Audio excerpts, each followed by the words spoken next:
Good evening guys, welcome to study with Sunita channel में। एक बार फिर से स्वागत है स्टडी विद सुनीता चैनल में। गाइस, आज मैं आपको हिंदी पढ़ाने जा रही हूँ और हिंदी का जो यूपीटेट सीटेट की क्लास चल रही है, सीरीज चल रही है, वो क्लास है। ठीक है, इसमें आपका हिंदी का 11th क्लास है। अभी तक आप उत्पत्ति के आधार पे, रचना के आधार पे पढ़ चुके हैं, जो शब्दों के भेद में। आज मैं आपको अर्थ के आधार पढ़ाऊंगी। चलिए हम स्टार्ट करते हैं और पढ़ते हैं अर्थ के आधार पे शब्दों के भेद।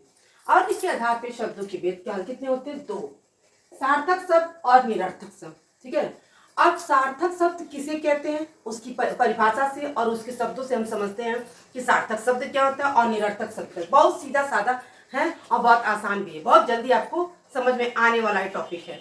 देखिए, सार्थक शब्द वे होते हैं, वे शब्द जिनका कोई ना कोई अर्थ होगा। ठीक है, सार्थक का मतलब ही हुआ जिसको हम कोई अर्थ निकाल सके। ठीक है ना, तो जिस शब्द का कोई अर्थ होगा, आपकी जो वाक्य है, आपका जो शब्द कोश है, उसमें कोई अर्थ अगर निकलता है, वो आप क्या होगा? सार्थक शब्द। अगर कोई अर्थ नहीं निकलता तो हम क्या कहते हैं? उसे निरर्थक शब्द। ये देखिए, कोई ना कोई अर्थ निकलेगा तो सार्थक शब्द होता है। जैसे देखिए, अगर आप रोटी बोलते हैं शब्द, तो रोटी का अर्थ है कि जिस चीज को हम रोटी खाते हैं उसी को बोलते हैं रोटी, उस शब्द का अर्थ है। पानी अगर हम बोलते हैं तो पानी का मतलब पीने वाले पानी को, जिस पानी हम पिया जाता है, उसका कोई अर्थ है, इसलिए सार्थक आ गए। किताब पढ़ी जाती है, इसलिए किताब को हम किताब बोलते हैं। यानी इन चीजों का अर्थ निकल रहा है, जिसके कारण ये सार्थक शब्द हो गया। ठीक है ना। दूसरा है निरर्थक शब्द।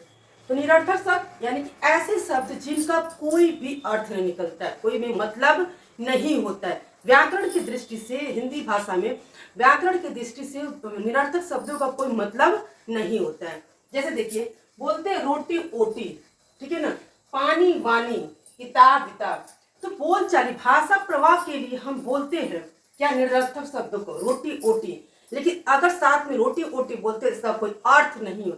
रोटी ओटी का क्या अर्थ होता है? केवल अगर हम रोटी बोलते हैं तो समझ में आता है रोटी का मतलब खाया जाता है जो रोटी, उसका कोई अर्थ है। लेकिन एक साथ हम रोटी वोटी बोलते हैं, अगर पानी वानी बोलते हैं, किताब विताब बोलते हैं, उसका कोई अर्थ नहीं होता।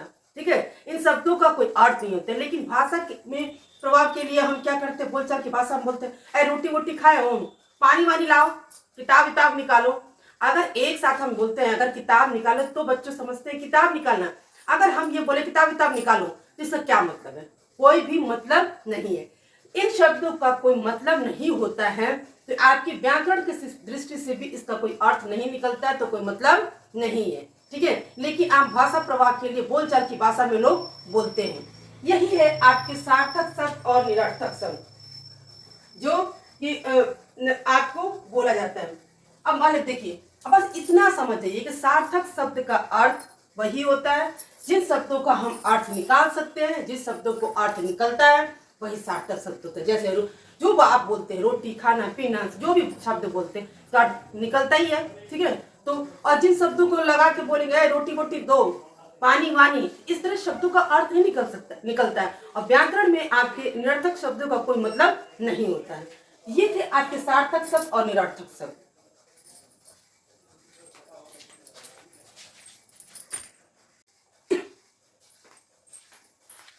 चलिए गाइस, अभी तक मैंने आपको बताया अर्थ के आधार पे सार्थक शब्द और निरर्थक शब्द। ठीक है ना, उसकी मैंने परिभाषा और उदाहरण से बताया।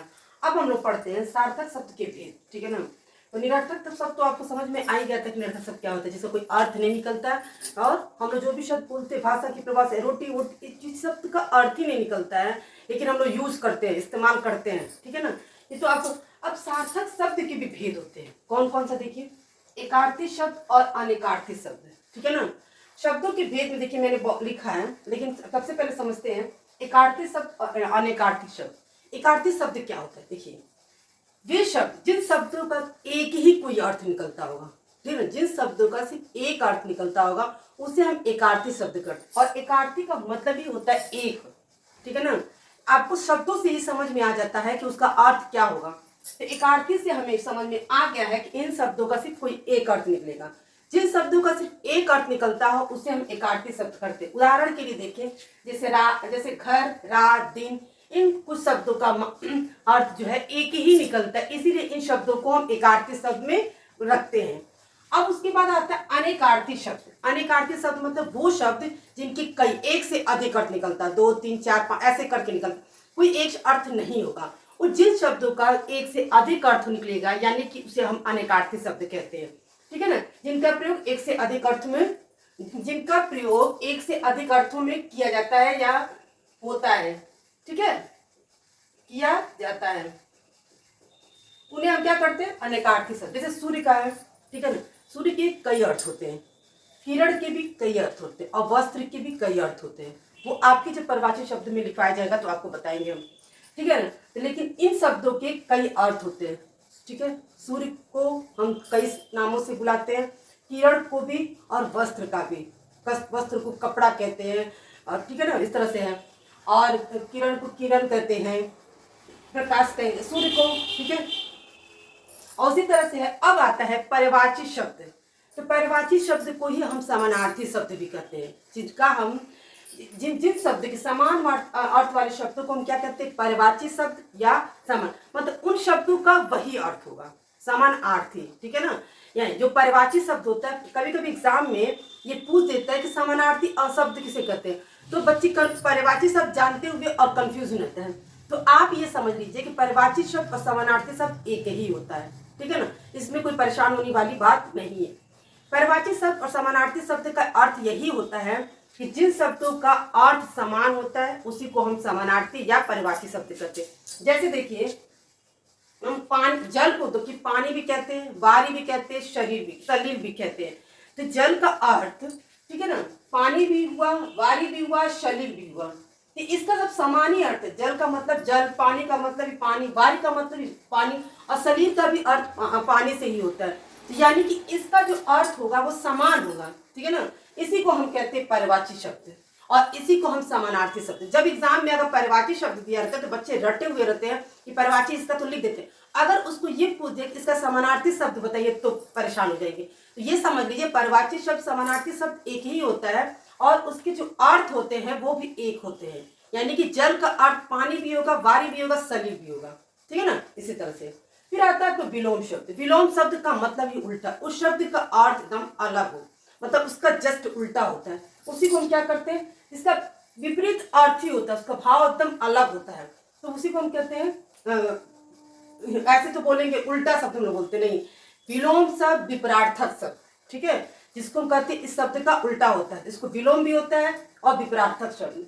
जैसे आरोह का होता है अवरोह, आपने संगीत पढ़ा होगा, आरोह अवरोह, ठीक है ना, उल्टा पलटा से करके होता है। तो आरोह का क्या होता है, अवरोह। इसी तरह रात का हम क्या बोलते हैं, दिन। ये सब विलोम शब्द, जस्ट उल्टा। रात को क्या करेगा, उल्टा मतलब विलोम शब्द बोलेंगे दिन, आरोह का और, इस तरह से बहुत विलोम शब्द है। तो मतलब विलोम का उसके विपरीत एकदम। फिर आता है श्रुति समभिन्नार्थक शब्द। श्रुति समभिन्नार्थक शब्द का होता है कि सुनने में एक जैसा वो शब्द लगता है, लेकिन उसके अर्थ हमेशा अलग होते हैं।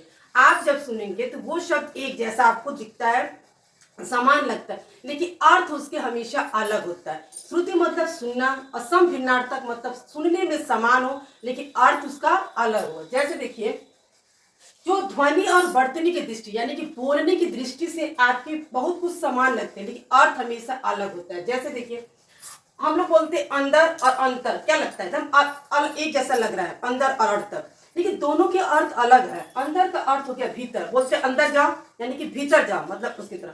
और अंतर का अर्थ है बीच का, यानी कि दो अगर शब्द हुए, दो वाक्य हुआ, इनका अंतर बताइए, ठीक है ना, यानी कि इनके बीच का अंतर बताइए। किसी व्यक्ति का भी होगा, किसी भी चीज का अंतर बताइए, यानी कि उन दोनों के बीच का आप अंतर बताइए, क्या मतलब है, इनमें क्या कमी, क्या मतलब अंतर अलग अलग बताना। वही हो गया आपका श्रुति समभिन्नार्थक शब्द। यही समझ लिए, श्रुति समभिन्नार्थक शब्द का अर्थ ही होता है कि सुनने में एक जैसा लगे लेकिन अर्थ अलग होता है, ठीक है ना।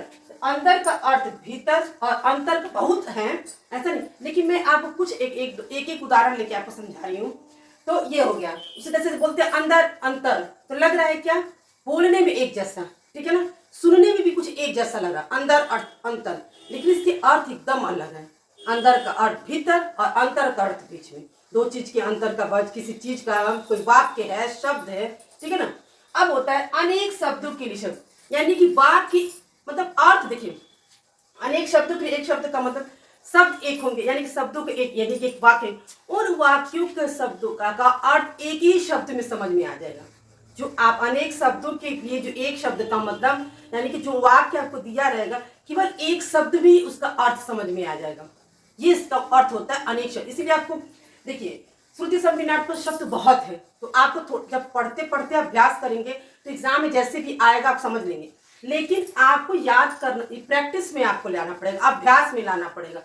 आप जब ये समझ लेंगे कि श्रुति संविनार्थक अर्थ क्या होता है, तो आपको जब ये समझ में आएगा कि सुनने में बोलने में एक जैसा लगना लेकिन उसके अर्थ अलग, तो लेकिन इन शब्दों को आप जब जितने भी शब्द हैं उसको जब अभ्यास करेंगे तो अपने आप इसका अर्थ समझ में आ जाएगा, अंतर भी लगेगा। विलोम शब्द है, आपको पता है इसके जस्ट उल्टा होता है, विपरार्थक होता है। तो शब्दों को आप पढ़ते रहेंगे, अभ्यास में लाएंगे तभी आपको समझ में आएगा, ठीक है ना। उसी तरह से देखिए परिवाची शब्द, अब एक दो परिवाची तो नहीं हजारों परिवाची, तो उसको जब पढ़ते रहेंगे लेकिन आपको ये समझ में आना चाहिए कि परिवाची शब्द का अर्थ क्या होता है और समानार्थी शब्द का अर्थ क्या होता है, ठीक है। मान लीजिए आपको परिवाची शब्द लिख के नहीं आया और आपको परिवाची शब्द पता है और समानार्थी शब्द लिख के आएगा तो आप परेशान हो जाएंगे, नहीं। तो आप ये समझ लीजिए परिवाची शब्द कोई समानार्थी शब्द कहा जाता है, तो जो भी है जैसे जो भी पूछा जाएगा, लेकिन आप उसको याद करिए और याद करने में जब अभ्यास करेंगे तो आपको खुद ही समझे, लेकिन उन शब्दों को आपको उसकी परिभाषा और उसके अर्थ को समझना है। जब आप अर्थ और परिभाषा समझ लेंगे तो अपने आप वो निकल जाए। जब आपको ये पता है कि श्रुति संविनार्थक का अर्थ ये है, तो अगर आप दो दो देगा जैसे शब्द तो आपको उसका अर्थ पता होना चाहिए। जैसे अब अंदर का अर्थ आपको अर्थ पता हो कि भीतर है, तो अंतर का अर्थ आपको पता है कि बीच में, लेकिन आपको ये समझ में आना चाहिए कि श्रुति संविनार्थक शब्द होता क्या है, ठीक है। उसी तरह से आपको ये समझ में आना चाहिए कि परिवाची और समानार्थी शब्द क्या एक है और क्या इसका मतलब है, ठीक है। उसी तरह से अनेक शब्दों के लिए यानी कि शब्द कई होंगे लेकिन जो उसके अर्थ निकले किसी एक ही शब्द में निकल जाएगा, यही उसका अर्थ। इसीलिए हम लोग बोलते हैं अनेक शब्दों के लिए वाक्यांश के लिए एक शब्द बोलते हैं। जैसे एग्जाम में आपका आता है वाक्यांश के लिए एक शब्द, यानी कि जो वाक्य दिया रहेगा उस वाक्य का जो अर्थ है किसी एक शब्द में आ जाएगा, यही होता है अनेक शब्दों के शब्द। एग्जाम में आते हैं, बहुत इंपॉर्टेंट है। जैसे देखिए एग्जाम में आपने अक्सर देखा जब पेपर आता है तो उस पेपर के ऊपर में लिखा रहता है जो ऊपर कहा गया हो, यानी कि जो कोई प्रश्न दिया है अगर उसमें कोई उसका पूछना हो तो लिखा था जो ऊपर कहा गया हो या ऊपर दिया गया हो। अगर इतना लिखा है उसका सिर्फ एक अर्थ एक शब्द भी लिखते हैं उपयुक्त, तो उस उपयुक्त का मतलब ही हो जाएगा ऊपर जो दिया गया जो उसमें उपयुक्त होगा, ठीक है ना। यानी कि जब भी आप एग्जाम का पेपर देते हो आपने हमेशा से पढ़ा होगा कि क्वेश्चन माने दो है और उसका क्वेश्चन का आंसर अगर पुनः लिखा रहेगा जो ऊपर दिया गया हो तो जो आपके लिए उपयुक्त हो। तो अगर केवल ये भी लिख देगा कि उपयुक्त हो आप इसके लिए तो आप उत्तर लिखिए तो भी उसका अर्थ वही हो गया, लेकिन उन वाक्यों का सिर्फ यही अर्थ हो गया जो ऊपर दिया गया जो ऊपर कहा गया हो उपयुक्त, मतलब आपके लिए जो उपयुक्त हो वो शब्द लिखिए, ठीक है ना। तो यही है आपके अनेक शब्दों के लिए एक शब्द। एक बार आपको फिर से मैं रिवीजन करा दे रही हूँ। सार्थक शब्दों का के भेद है एकार्थी और अनेकार्थी शब्द। एकार्थी शब्द वो होते हैं जिन शब्दों का सिर्फ एक ही अर्थ होता है, दूसरा कोई अर्थ नहीं होता। जैसे देखिए घर है, रात है, इस सब शब्दों के बहुत ऐसे शब्द हैं जिसके अर्थ सिर्फ मतलब उसका एक ही होता है। अनेकार्थी उसके एक शब्द के कई अर्थ होते हैं, ठीक है। जैसे सूर्य, किरण, वस्त्र, ये सब अर्थ कई है। अनेकार्थी से सबसे यही समझ में आ जाता है। परिवाची और समानार्थी ये दोनों शब्द एक ही होता है, ठीक है। एक शब्द को कई अर्थ निकलते उसी को हम समानार्थी, लेकिन अर्थ जो होते हैं समान होते हैं। जल को हम पानी भी कहेंगे, वारी भी कहेंगे, शरीर भी कहेंगे, लेकिन अर्थ एक ही है। विलोम जस्ट उल्टा, ठीक है, विपरार्थक शब्द विलोम शब्द हो गया। उसके श्रुति संभिन्नार्थक शब्द, श्रुति संभिन्नार्थक शब्द सुनने में एक जैसा, बोलने में एक जैसा, लेकिन अर्थ अलग, अर्थ हमेशा अलग। सब भी श्रुति संभिन्नार्थक शब्द देगा तो आप इसको देखिएगा, बोलिएगा तो एक जैसा लगेगा, सुनने में भी एक जैसा लगता है, लेकिन उसके अर्थ हमेशा अलग होते हैं। जैसे मैंने बताया ना, अंदर का अर्थ भीतर और अंतर का अर्थ बीच में, तो बोलने और सुनने में आपको एक जैसा लग रहा है ना, अंदर अर्थ अंतर, पत्ता का वो अंतर बीच में है, जो त वर्ड है और द वर्ड में यही है, अंतर है इसमें। फिर अनेक शब्दों के लिए, यानी कि शब्द एक होंगे लेकिन उन अनेक शब्दों का अर्थ जो है एक ही शब्द में मिल जाता है, वही होता है अनेक शब्दों के लिए। गाइस, मैंने जो आज आपको अर्थ के आधार पे शब्दों के भेद को मैंने पूरा कंप्लीट कर दिया, पढ़ा दिया आपको, ये हो गया। नेक्स्ट वीडियो में आपको बस एक बच्चा है व्याकरण के प्रयोग के आधार पर पढ़ाऊंगी, लेकिन उसमें क्या है विकारी शब्द और अविकारी शब्द, तो उसमें अविकारी और विकारी में काफी भेद है जिसको थोड़ा टाइम लगेगा, इसलिए मैंने सबसे लास्ट में पढ़ाया है। ये सब अभी तक आपके 3 आपके पूरा हो गया, रचना और उत्पत्ति और अर्थ के आधार पर आपके पूरा हो गया। ये आपके जो है एग्जाम के दृष्टिकोण से बहुत महत्वपूर्ण है। इसलिए मैंने एक एक चीज़ आपको बहुत अच्छे से और बहुत छोटे में समझाया है, ताकि आपको समझ में भी आ जाए और एग्जाम के लिए आपके लिए बहुत फायदेमंद होगा। तो गाइज मिलते हैं नेक्स्ट वीडियो में। अगर मेरे वीडियो में कुछ भी अच्छा लगे तो प्लीज़ मेरे चैनल को सब्सक्राइब करिए और लाइक करिए, शेयर कीजिए। मिलते हैं नेक्स्ट वीडियो में।